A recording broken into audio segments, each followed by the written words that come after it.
Major news in the world of COVID-19 prevention and treatment. A study conducted at the University of Chicago and published this week in the Journal of the American Medical Association claims that vitamin D deficiency may have been a factor in the infections of COVID-19 patients. In fact, patients that had a vitamin D deficiency or those whose deficiencies were not treated were almost twice as likely to test positive for the coronavirus relative to those that had enough vitamin D. Why is this a major breakthrough? This means that those that are already vitamin D deficient, and this is the majority of the population by the way, may need only to take vitamin D supplements to boost their immune system to prevent from getting the coronavirus and successfully battle it if they've already been infected.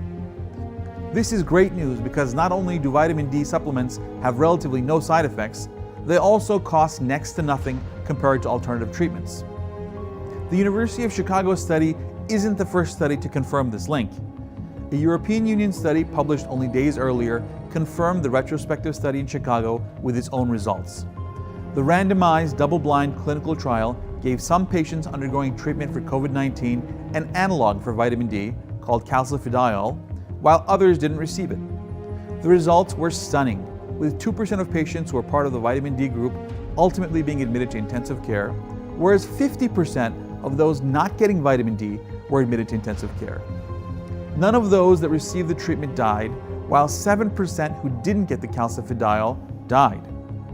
This might be an incredible breakthrough that's been talked about for months, but has not got a lot of press coverage. Why is that?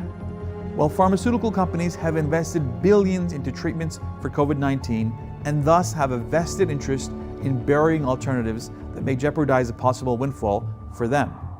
Policymakers need to recognize this, have vitamin D reviewed, and if necessary, implement this cheap and effective remedy to save the lives of millions.